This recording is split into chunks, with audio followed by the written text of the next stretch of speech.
So now we'll be reading about superposition of two waves. What do you mean by the principle of superposition? We are talking here about the superposition principle. What do you mean by the word superposition? When two or more waves arrive at a particular point in a space, they are said to superimpose, that is, overlap each other, or they interact with each other. When they start to superimpose with each other, there might be a possibility that they can add up to give a resultant. They can cancel out to give a resultant. So by the superposition principle, you define as that when two or more waves will arrive at a particular point in space and they will overlap or superimpose or interact with each other, then the resultant wave will have the resultant displacement, which will be the sum of the vector sum of displacements of the individual waves that were superimposing each other. So what do you mean by this is, when two or more waves arrive at a particular point in space, they are set to overlap or superimpose each other, in which the resultant displacement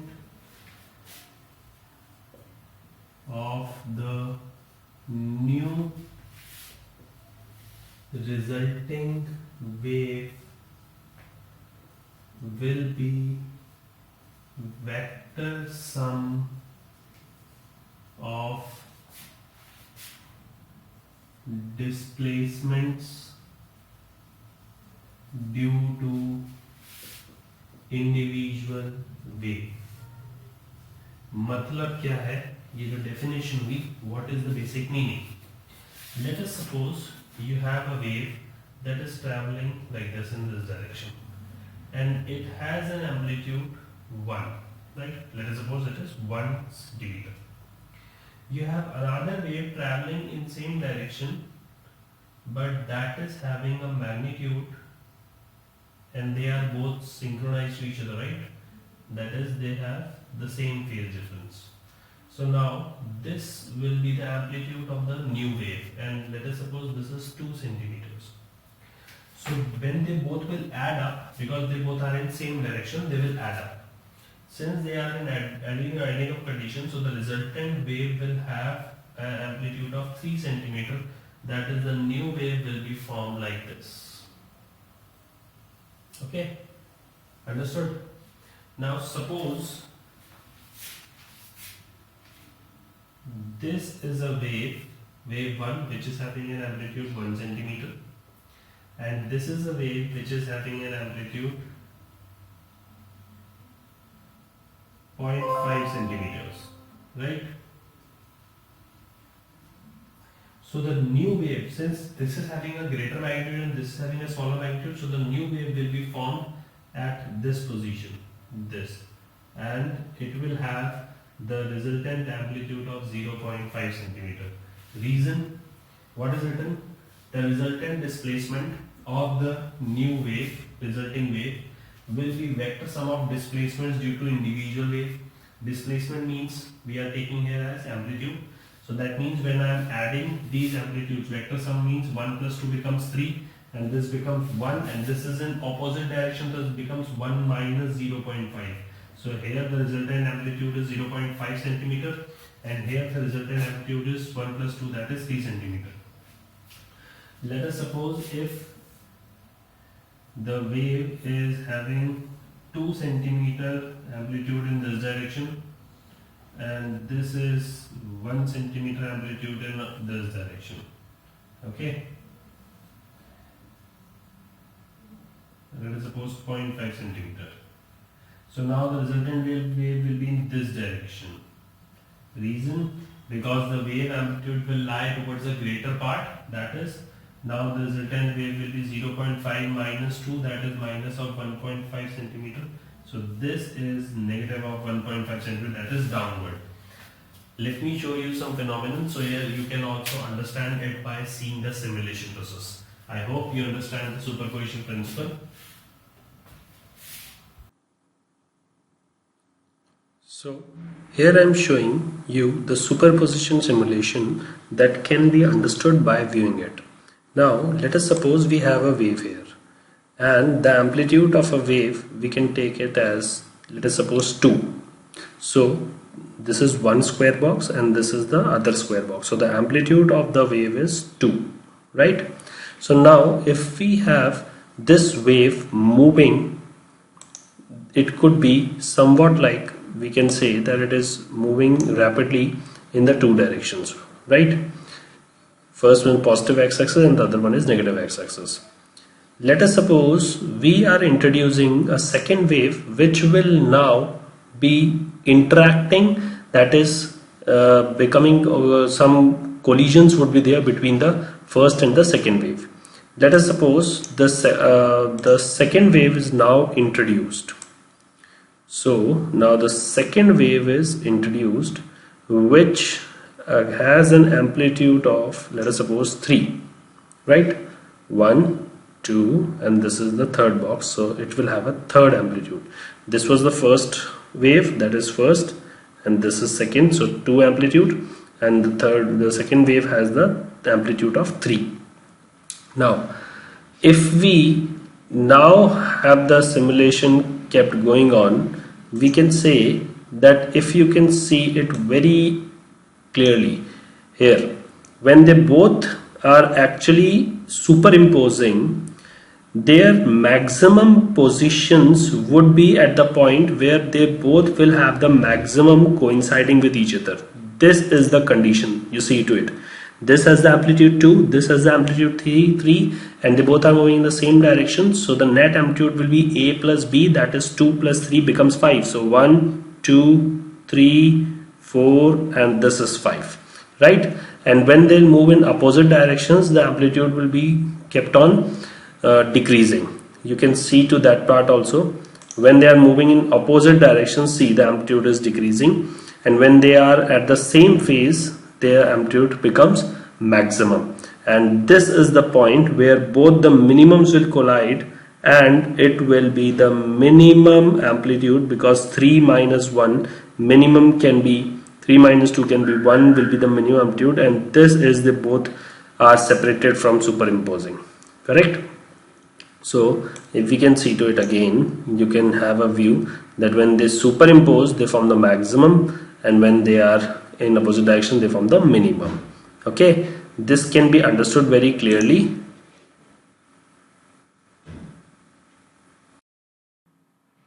Now let me show you the brief view when two waves are separated from each other. This is wave 1 having a wavelength of 2.5 meters, and this is wave 2 which again has the wavelength of 2.5 meters. This has the amplitude as 1, this has the amplitude as 1. So when they will superimpose each other in a constructive manner, that is they both will be in phase with each other, then their maximum amplitude will be added up, that is 1 and 1 will become 2. So the net resultant from this line becomes 1 and 2. And when they will be in destructive, that is in opposite directions, they will cancel out each other. So this is 1 and this again is 1, that will be minus. So 1 minus 1 becomes minus, minus 1 minus 1 becomes minus 2, and they will be added in the opposite direction, that is minus 2. At the points, since they are in same phase, so they are adding up in opposite direction also and in positive direction also. But when they will be in opposite directions, let us suppose they are in same directions, this is the same direction. When they will move, I'll show it to you. Let us suppose we are moving them. So now see, they both are moving in the same direction from left to right, and the resultant wave is the sum of the amplitudes of the both the cases. If you can pause it and view, 1, this is 1, this becomes 1 plus 1 2, this is minus 1 becomes minus 2, minus 1 minus 1 minus 2, right? Now if you can see, if they are traveling in opposite direction, let us suppose this is traveling from left to right and this is traveling from right to left, right? So now you can see when they will cancel and when they will move, when they will add up. See, when both have the maximum at the point, they are actually adding up. Plus 1, that is plus 2, right? And when they both have the opposite, then you can say that they are at the minimum. See, this is the trough and this is the maximum. So this is minus 1 and this is plus 1. So your net resultant amplitude at this particular intersection line should be 0, and that comes out to be 0 if you can see it. So this is the way that superposition takes place, and if you can change the wavelength or amplitude, the similar effect could be observed in this resultant wave also by changing the wavelength. Let us suppose its wavelength has been increased to 3.8 by from 2.5 to 3.8, and see the pattern also changes when the wavelength changes, because the superposition is the vector sum of the two individual waves, and every factor, that is a wavelength, frequency and phase difference, matters.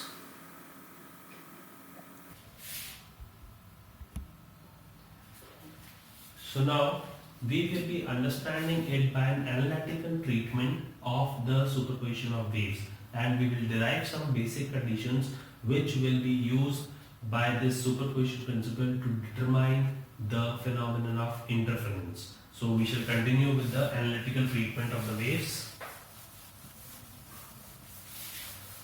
Let us suppose we have already read wave in class 11th previously. So the general equation of a wave is represented by y equals to sine omega t plus or minus kx. Right? Here we are taking, first of all, we need to understand the concept of phase difference and path difference. What do you mean by phase difference and path difference? Let me explain you it in a very simple way. We have always seen the Republic Day parade.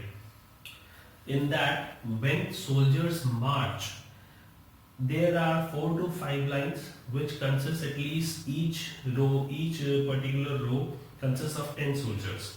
So in all, let us suppose we have 40 soldiers and there are 4 rows. So 10 are standing in this row, again 10 standing in this row, this again in this row, and again 10 in this row. So that becomes 40.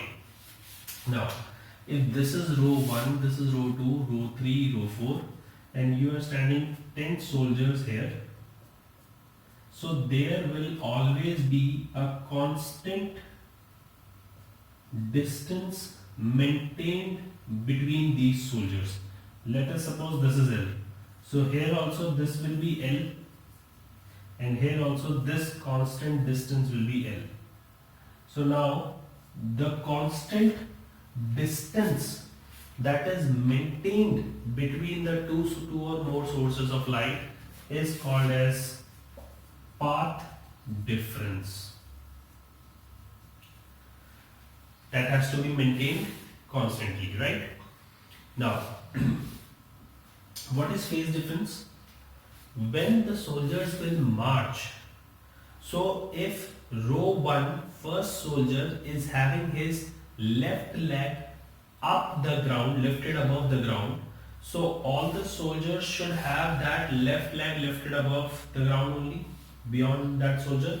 And similarly, all the 4 rows and all 40 soldiers will have their left leg lifted upward. And then when he'll put down, all the 40 will put the left leg down and the right leg will be lifted upwards. So there is synchronization between each and every soldier's leg. That means if a wave particle is traveling in forward direction, the other wave particle will also be traveling in forward direction. So that means 0 degree phase difference. Both are in synchronization. But if one is traveling in forward direction, the other one is traveling in the opposite direction, that means they will have a 180 degree phase difference. That means if one wave is traveling in this direction This is 0 degree, this is 180 degree, which we call it as pi, this is 360 degree, which we call it as 2 pi, right? This is wave 1. And another wave is traveling in opposite direction to this part. They both have different amplitudes, that means the amplitude or the displacements are different. But see, when it is reaching its maximum, it is reaching its maximum in opposite direction to the first one. That means they are traveling like this. These are the legs, they are traveling like this. So they are not synchronized, right? And if they travel like both are in synchronization, correct? They both can have different amplitude, but they both will travel in one synchronized direction. This is 0 degree phase difference. I hope you understand. Then that means phase difference is a basic quantity. Phase difference means either both of the waves or either both of the waves will travel in same direction, or they will be out of phase by some angle. And that angle difference is very important condition to determine the condition for interference that we will study later on.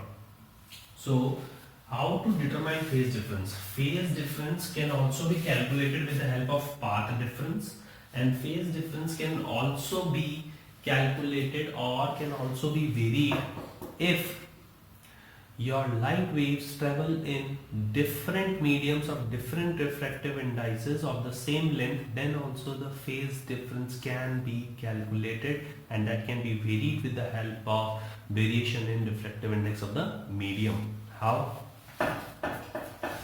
Suppose you have a region of length L and you have two different refractive indices, both are of length L only, they both have the region L distance, right? But this is refractive index mu1 and this is refractive index mu2. When the light ray travels from air through this medium, right, and then again through this medium by distance L, let us suppose it comes across n1 wavelengths of lambda 1 and here n2 wavelengths of lambda 2. So total distance covered will be n1 lambda 1 equals to L, and here the total distance will be n2 lambda 2 equals to again L. Now if you can see, n1 can be written as L by lambda 1, where it can be written as lambda by mu, because you already learned that mu is lambda by lambda dash, that is wavelength in vacuum to the wavelength in medium. So we are taking wavelength in vacuum as lambda and wavelength in medium as lambda 1. So lambda 1 can be written as lambda by mu. So this comes out to be mu1 L by lambda. And here similarly this will be L by lambda 2, which can be written as L by lambda by mu2. This comes out to be mu2 L by lambda. That is, so you can write the phase difference can be calculated by the difference in the number of wavelength that you have encountered. दोनों अगर different medium से travel हो रही है तो दोनों की wavelength differ होने के कारण आपके पास में दोनों के number of wavelengths जो उन्होंने cover करी होगी उसमें difference आएगा, and that difference will tell you the phase difference. That is, you can also calculate n2 minus n1 can be written as n by L by lambda will be common, mu2 minus mu1. So basically it is dependent, either the phase difference is dependent on either on the refractive index or the distance that you are covering, and that also phase difference is generally denoted by the term delta phi because it deals with the angle, right? So delta phi can be written as k by lambda, that is 2 pi by lambda into this path difference. This delta x is considered to be path difference. So here it is L, so we have considered L in this term, so it can be written as L. Whatever will be the path difference, with the help of that also we can consider the phase difference in this formula term. So one formula is this, and here also it gives an idea about your phase difference, whether it can be varied with the help of refractive index. Now, why we are talking about phase difference? There are basically,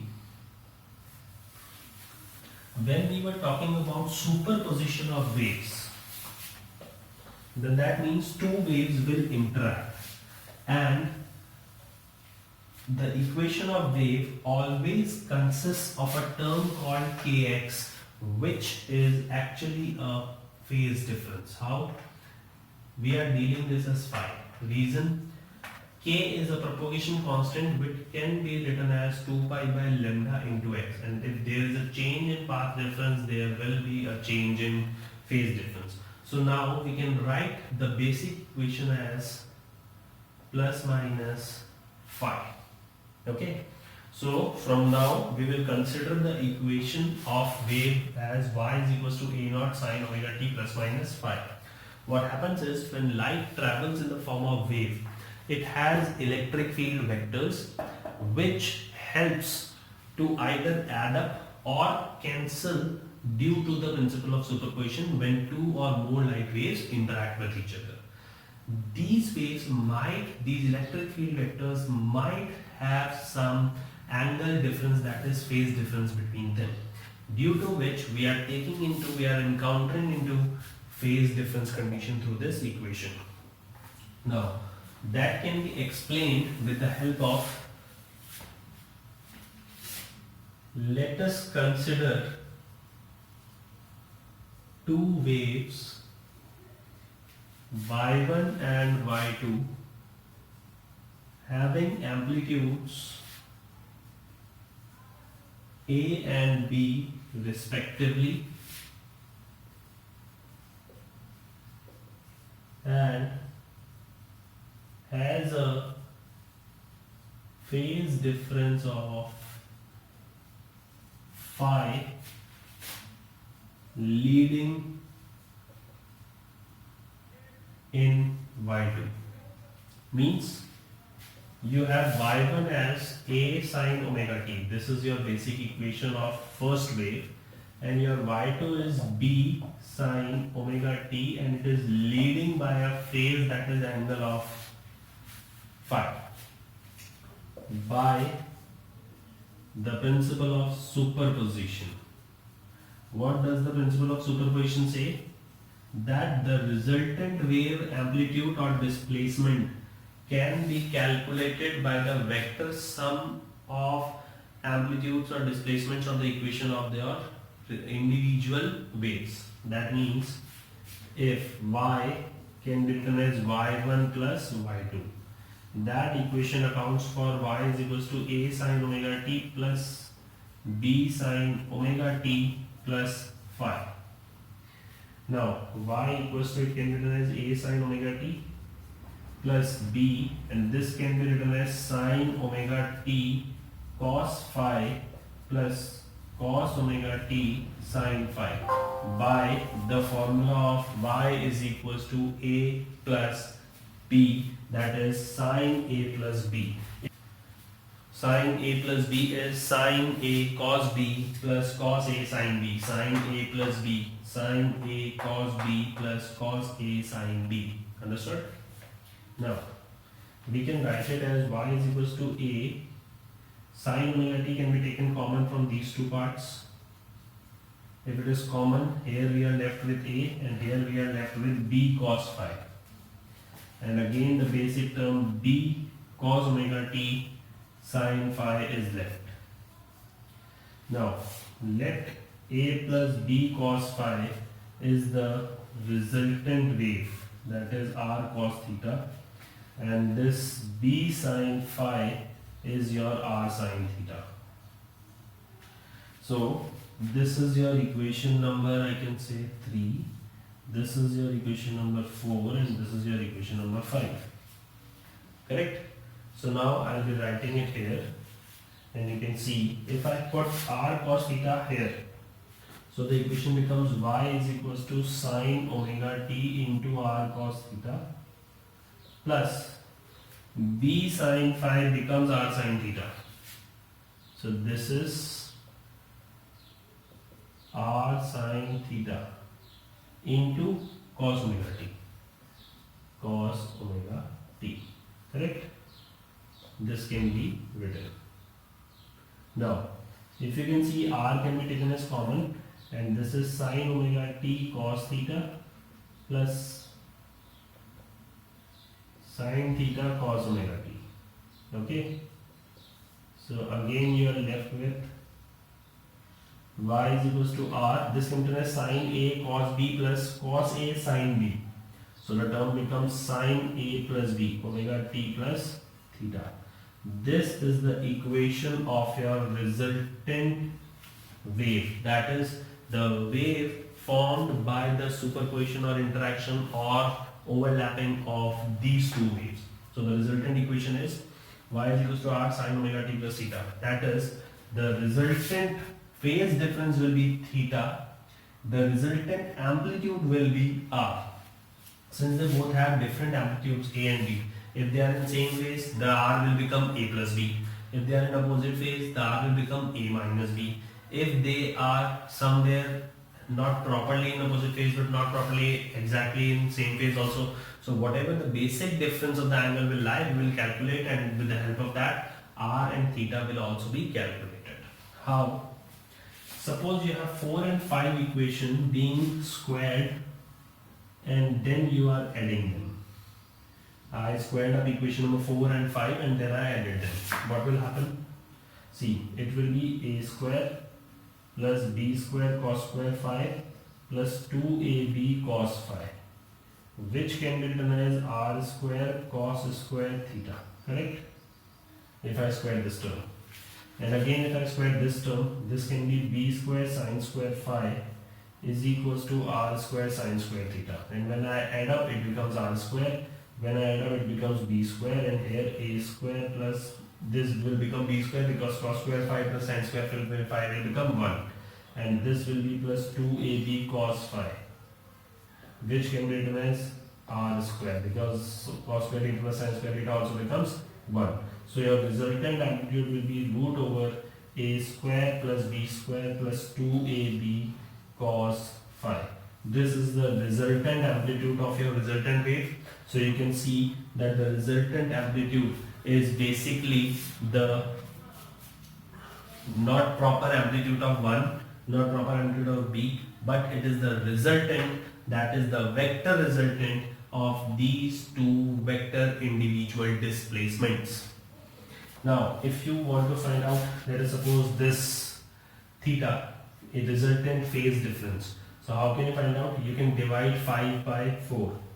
So divide equation 5 by 4. We can have sin theta divided by cos theta because r will cancel out, and here you will find b sin phi upon a plus b cos phi. So here you can write it as tan theta, and your resultant amplitude can be calculated by this term because sin upon cos becomes tan. Is it okay? So by this formula you can calculate the resultant, that is the new phase difference, and by this you can calculate the new amplitude of your resulting wave. I hope this is clear. Understood? Note it down.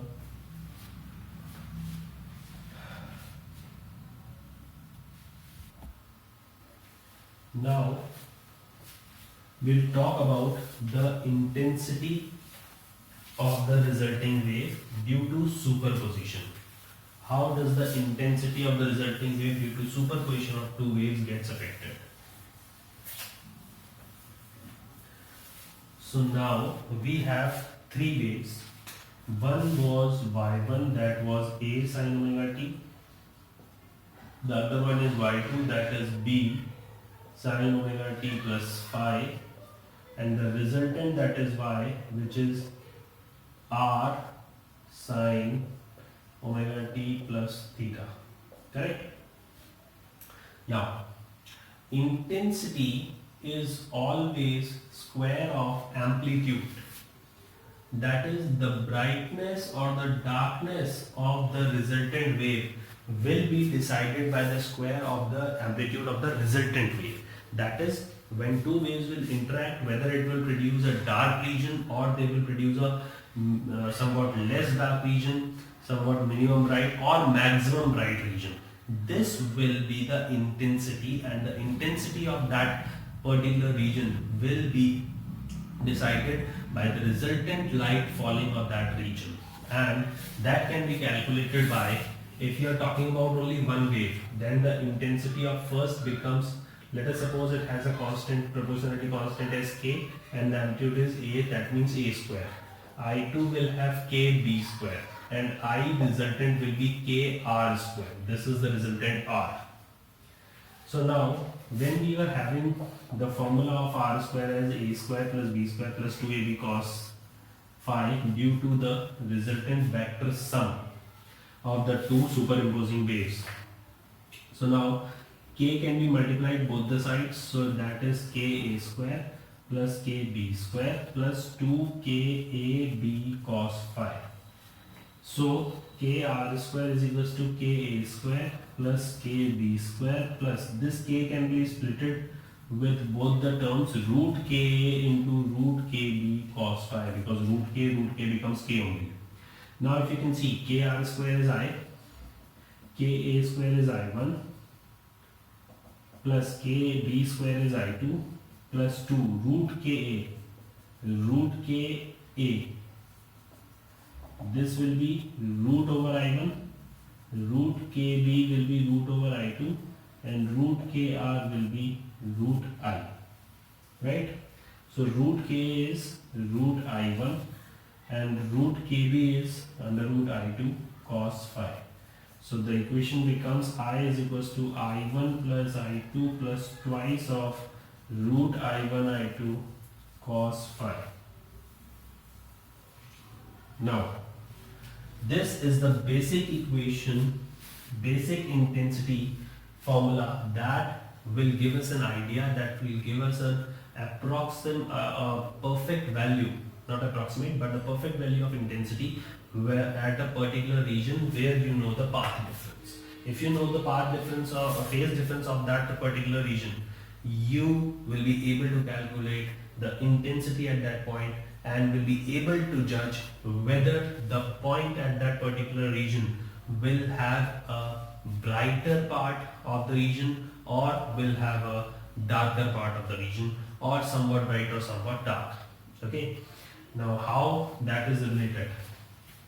For that we have to understand first the concept of basically coherent sources. What do you mean by the term called coherent source?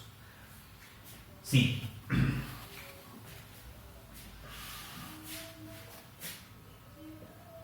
coherent source. This co-words means same, herent means property.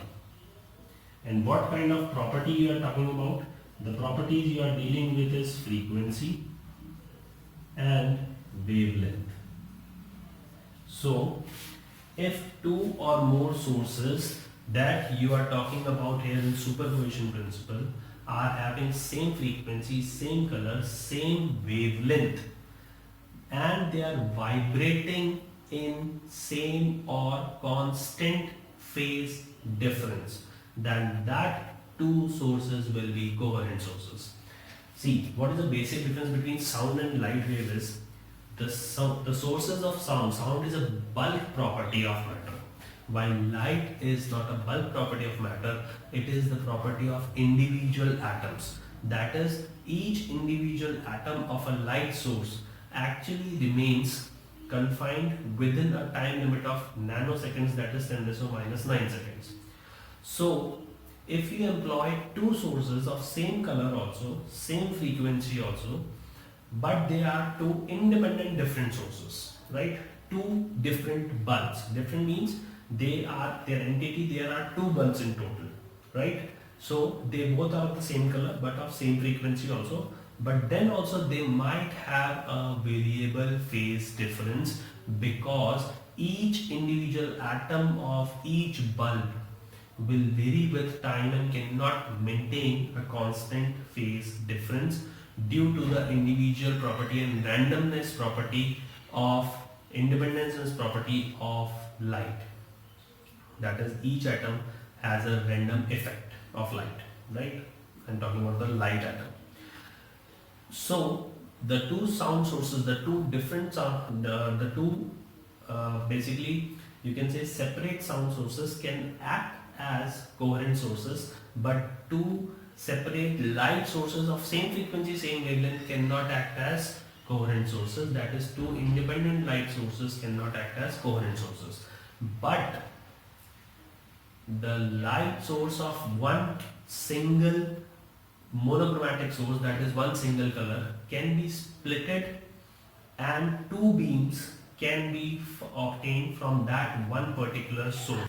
So that means what we are talking about is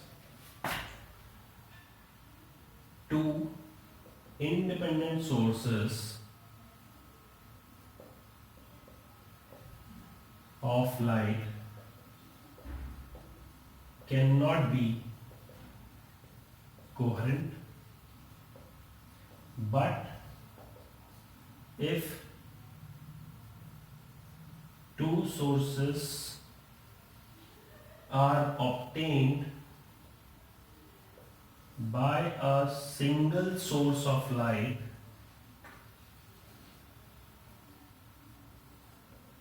then these two sources will be coherent.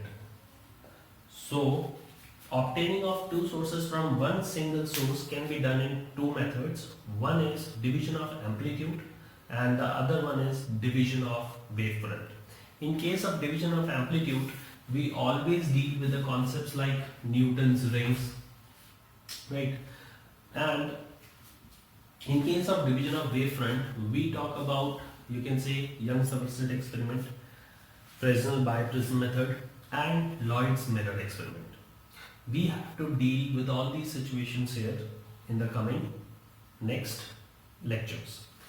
For now, we will be discussing about the coherent sources are those have same frequency and wavelength and color, that is monochromatic, and vibrate with a constant phase difference. Vibrates with a constant phase difference. These are called as coherent sources of light. Okay, these are called as coherent sources of light. Now we will be getting a conversation ahead, and we'll try to learn out. Since we have the formula for intensity as I1 plus I2 plus 2 root I1 I2 cos phi, correct? Now firstly we have to understand, then whenever two or more waves superimposed with the help of superposition principle, there is a redistribution of energy. That redistribution of energy due to superposition of two or more waves is called as the phenomenon of interference.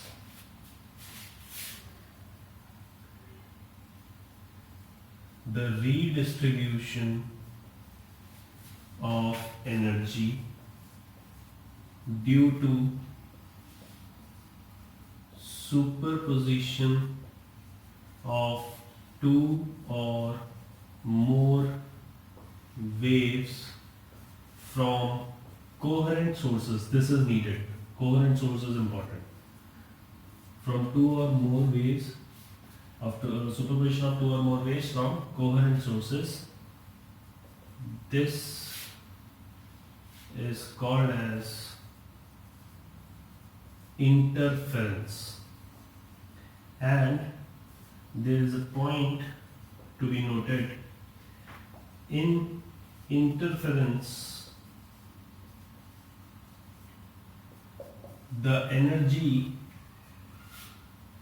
is neither created nor destroyed, but is conserved. Okay, अब थोड़ी सी चीज़ समझते हैं. जब दो या दो से ज़्यादा वेव्स आपस में एक दूसरे से सुपर इम्पोज होती हैं, तो either they will be in phase with each other or they will be out of phase by some angle with each other. So either their amplitudes will sum up, or either the resulting amplitude will be the subtraction or the summation, or by the formula of root a square plus b square plus 2ab cos phi can be calculated as the phase difference, and the resultant amplitude can also be calculated by the formulas that we have studied earlier in this lecture.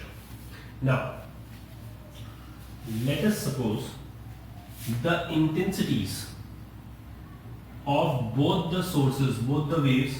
You have two sources, one is your y1 and y2. Now both the sources has the same intensity. Let us suppose this is I0, and they both are coherent sources we are dealing with. That is, they have same frequency, same wavelength, same color light source, and also they are vibrating in constant phase difference, right? Now when they both are same, we can write here as I is equals to I0 plus 2 root I0 into cos phi. So I becomes 2 I0 plus 2 root I0 square का root will become I0 cos phi. This will be 2 I0 will be common, and this will be 1 plus cos phi, and 1 plus cos phi can be written as 2 cos square phi by 2. So we can write it as 2 I0 into 2 cos square phi by 2. This means the resultant amplitude will be 4 I0 cos, the resultant intensity will be 4 I0 cos square phi by 2. This is the logical formula. Now, what we have to understand from this term is, suppose we are calculating the average intensity. How will you calculate the average intensity? The average intensity for one complete cycle you are calculating. That means from 0 to 2 pi, the average intensity will be I d phi divided by 0 to 2 pi into integration of d phi. Now, average will be I. I is what? 4 I0 cos square phi by 2. Or you can, if they do not have the same intensity, if they have different intensities, then also you can calculate 0 to 2 pi I1 plus I2 plus 2 root I1 I2 cos phi into d phi whole divided by 0 to 2 phi. D phi will be integrating as phi, and this will be 0 to 2 pi. So average intensity I1 will be outside, d phi is phi. So I1 phi 0 to 2 pi plus I2 phi 0 to 2 pi plus 2 root I1 I2 cos phi will be sin phi integrated with d phi, and this is 0 to 2 pi whole divided by 2 pi minus 0. That means it will be 2 pi. So same here, you will get I1 into 2 pi plus I2 into 2 pi plus 2 root I1 I2, and this term sin 2 pi is 0 minus sin 0 is also 0. So it is 0 minus 0, that will be 0 divided by 2 pi. So if you can see that average intensity becomes I1 plus I2, because this will be 0, 2 pi will be common and will cut out this part. So we can say that the average intensity is redistributed, is the sum of the two separate source intensities. That means that if the two sources are having separate different intensities, then the average intensity will be the sum of both the intensities. That means there is a redistribution of energy, and energy is conserved, but nor the energy is created, neither the energy is destroyed.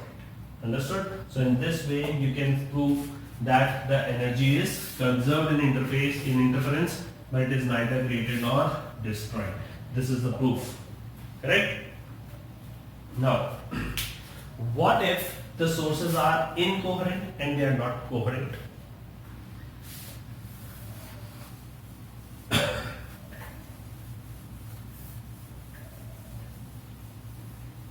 Suppose the sources are incoherent.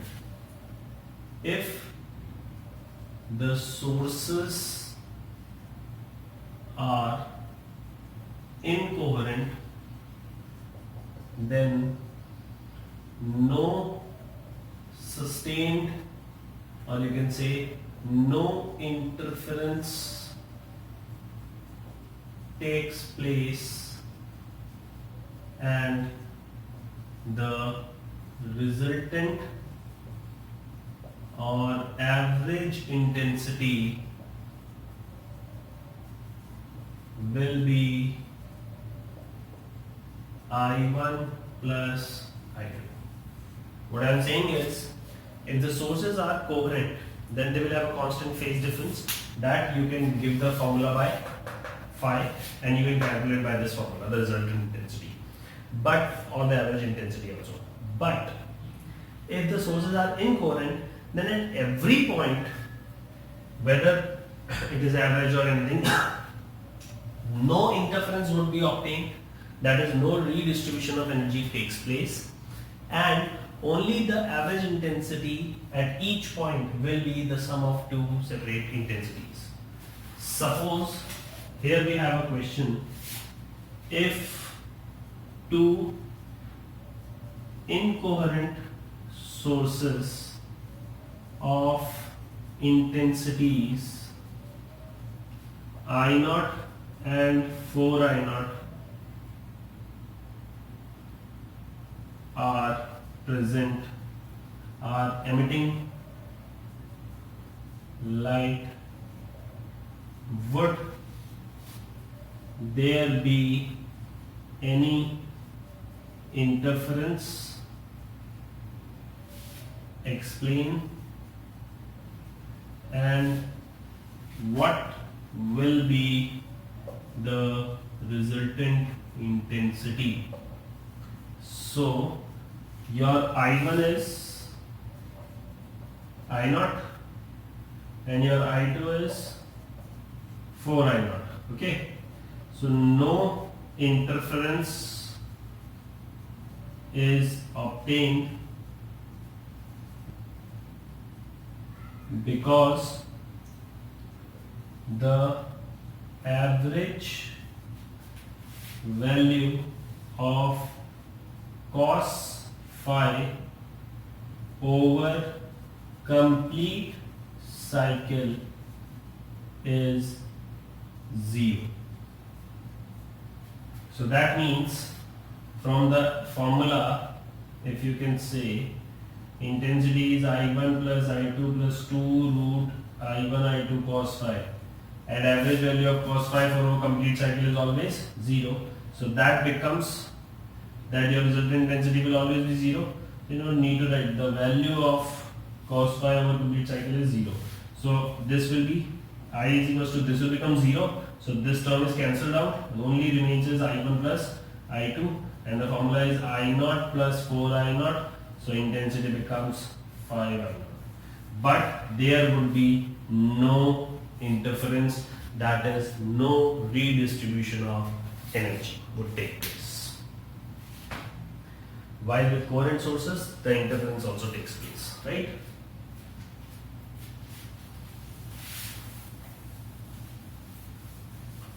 Now, the interference is actually of two types.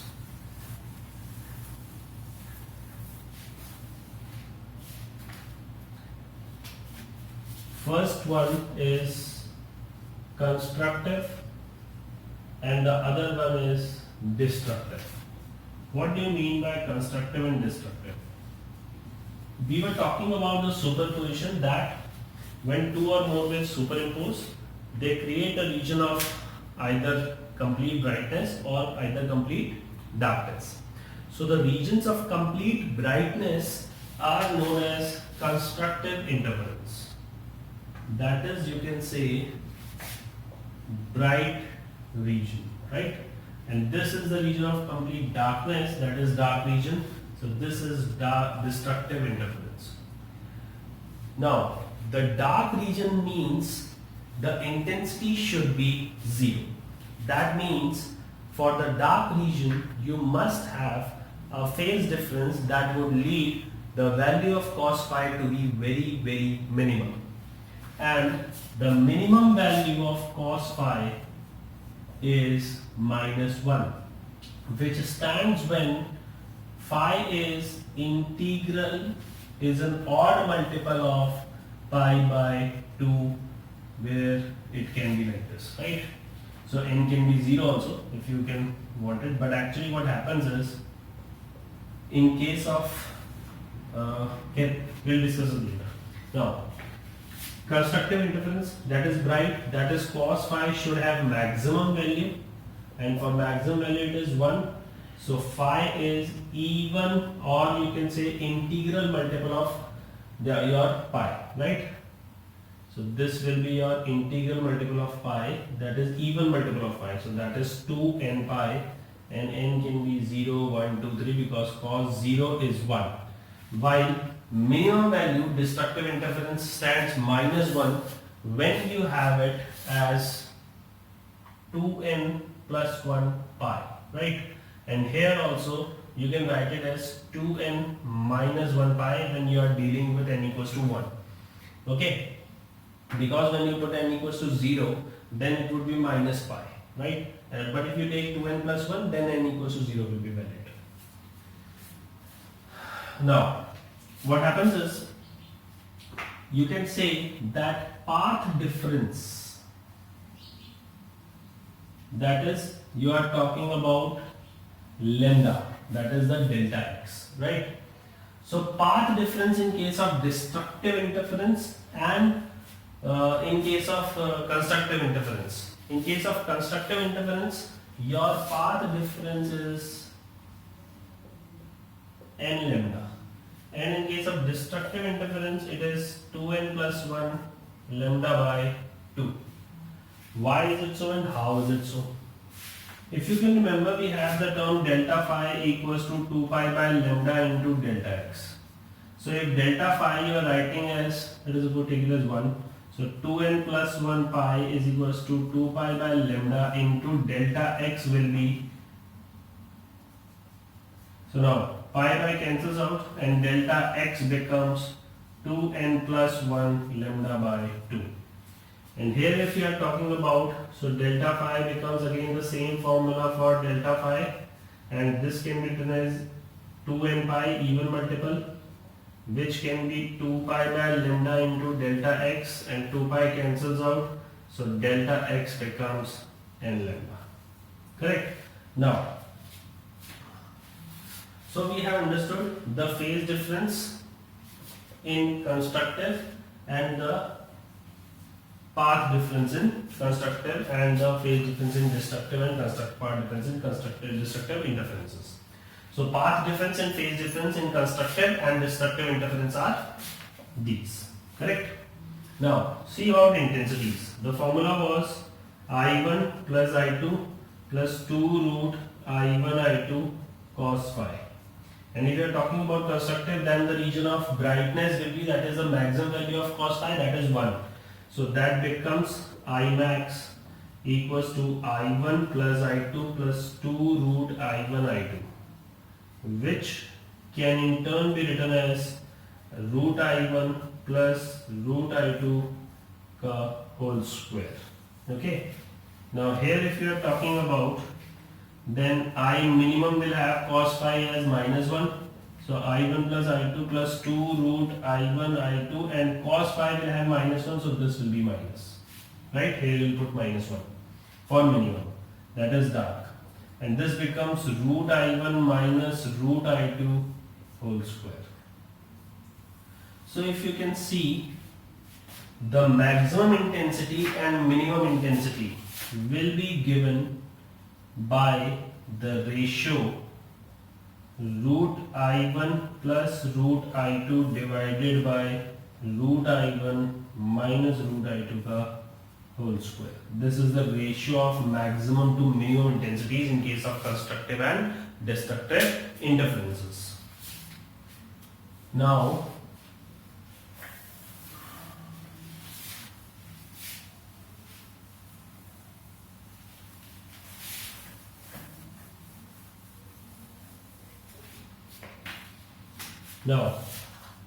the maximum intensity is root I1 plus root I2 whole square, and your minimum intensity is root I1 minus root I2 whole square.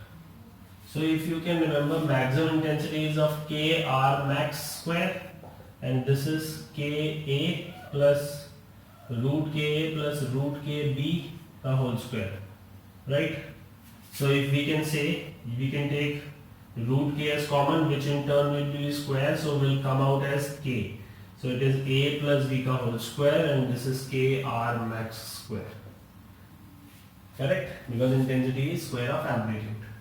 Right? So now you can say K and K cancel, so maximum amplitude of resultant wave will be A plus B, and minimum amplitude of resultant wave will be A minus B. So the ratio of amplitudes of constructive and destructive interference will be R max, that is maximum amplitude, to the minimum amplitude, can be given by A plus B upon A minus B. Correct? Now suppose you want the intensities I max and I minimum to be in the terms of I1 and I2. So you can apply component and dividend rule. What does this rule say? That if you have I max to I minimum ratio, then add the denominator, that is I minimum, to the numerator, and subtract the denominator from the numerator in the denominator of the fraction. So here also we do the same thing. Root I1 plus root I2 plus root I1 minus root I2 divided by, this can be root I1 plus root I2 minus of root I1 minus, and this becomes plus root I2 whole square. Understood?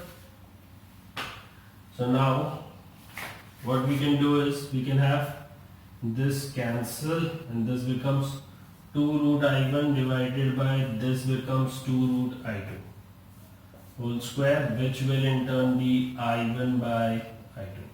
So the intensities of I1 by I2 can be written as I max plus I minimum divided by I max minus I minimum. Note it down.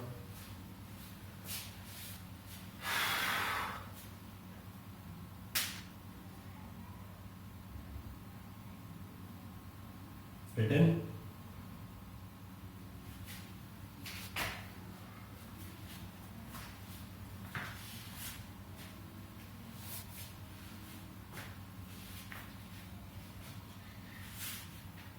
You can do it by that way also. If you have A plus B ka whole square in the numerator and A minus B ka whole square in the denominator. So A plus B divided by A minus B ka whole square. A plus B whole square plus A minus B ka whole square divided by A plus B ka whole square minus of A minus B ka whole square. So A plus B whole square, A plus B whole square will be your A square plus B square plus 2AB, and that will be A plus A minus B whole square, that is A square plus B square minus 2AB. So twice of A square plus B square will be left in the numerator, and in the denominator it will be A plus B ka whole square minus of A minus B ka whole square. So by me it will left without I suppose 4AB, right? So then you can have twice cancelled, and that will be A square plus B square divided by 2AB. Then all you can apply the same numerator and denominator cases, and then you can do so. It will be A plus B ka whole square upon A minus B ka whole square. Correct? Now suppose you have, we can say, you can write that part as Ka square divided by Kb square. So again that can also be calculated according to the given formula. Correct? Or if you want this to be solved, so you can write it as I max by I minimum can also be written as, this can be written as A plus B whole square, and K will be outside and this K will be outside. So it can be written as A plus B divided by A minus B ka whole square. This can also be the formula. So these are various formulas that you have to learn and understand.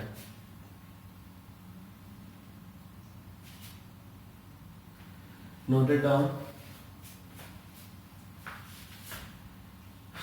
Now, the maximum intensity and the intensity distribution curve for interference, right? You have intensity. If both sources have the same intensity I naught, then you have the formula for intensity as 4 I naught cos square phi by 2.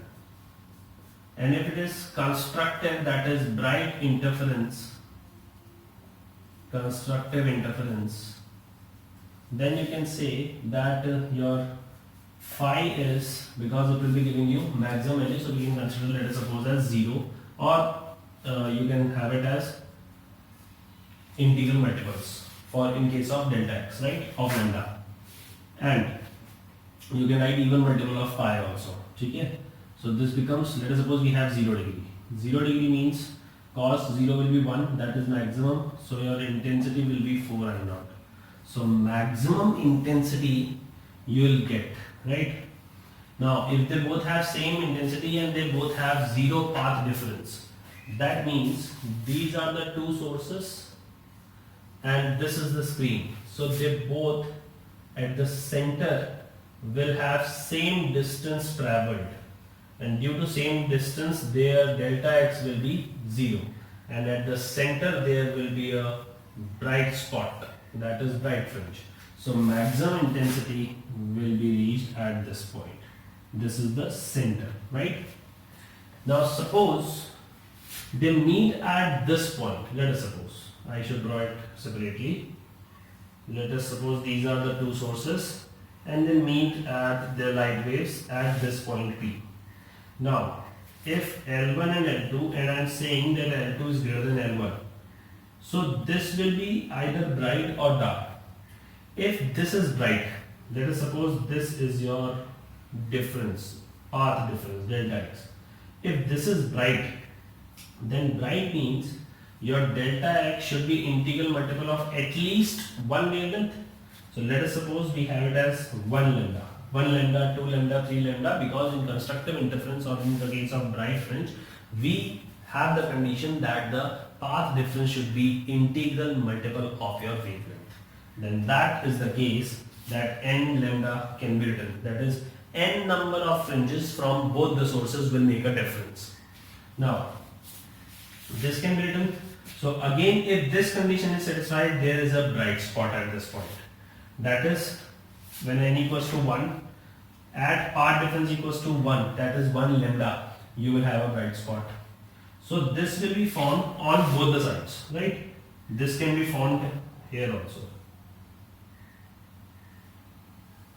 But this distance from the center will remain equal, right? If this is, let us suppose, you can say some distance y, then this is also distance y. That is, on both sides of the center at equal distance from the center to the top and to the bottom from the center, both the fringes are same. That is, if it is at the top from the center at a y distance to the top of center, it is bright. Then to the y distance from the top of center to the bottom, it is again bright.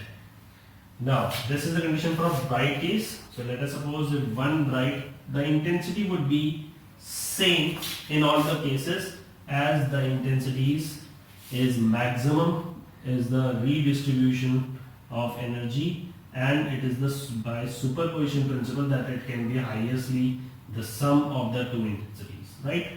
We have already calculated that part, and this can be found here also. So if this is 0 and this is lambda, then again this will be lambda. Okay, I am talking about in terms of path difference. Now let us suppose these two sources L1 and L2 make such a path difference between them that now the path difference is actually integral multiple of lambda by 2, that is, I am talking about odd integral multiple of lambda by 2. Then in that case, if you put as 0, then it will be firstly is lambda by 2 and this will be lambda by 2. So since we are taking this as positive, this is negative, this can be written in this way. So if this is path difference, this is delta x, and this is your intensity maximum. If they both are same, that is 4 I naught. For incoherent sources or irrespective of the sources, this is 2 I naught. It can be for incoherent also, right? And for only one source, it is I naught if both are having same intensities. Okay? In terms of phase difference, so when it is n lambda, the phase difference would be 2n pi. So if n equals to 0, it will be 0, right? So here phase difference would be 0. I write phase difference. Let us suppose I write delta x, then below it you are writing delta phi. So again this becomes 0. Now if it is 1, it is 2 pi. So this becomes minus of 2 pi, right? Correct? And if this becomes plus of 2 pi. Again, if you are talking about this, then at n equals 0, it becomes 1, and delta phi is 2n plus 1 pi. So this becomes pi, minus of pi, and this becomes plus of pi. Correct? Now, this would be minus of 3 lambda by 2. This would be plus of 3 lambda by 2. Correct? And again, if you are putting the second dark, then n equals to, this was n equals to 0, or you can say this was n equals to 1. Right? Now you are writing as n equals to 1. 1 means 3 pi. So this would be 3 pi, and this would be minus of 3 pi. So the top layer is of path difference, the bottom layer is of phase difference, which occurs at these particular points. And the maximum intensities will be of this region. This is bright, this is bright, this is bright, this one is dark, this one is dark, this one is dark, this one. So alternate bright dark system is obtained, and all the bright and all the darks have the same intensity given by the formula. If the two sources have the same intensities, then the formula is 4 I naught cos square phi by 2, and if they both have different intensities, then the resultant intensity would be I1 plus I2 plus 2 root I1 I2 cos phi. Now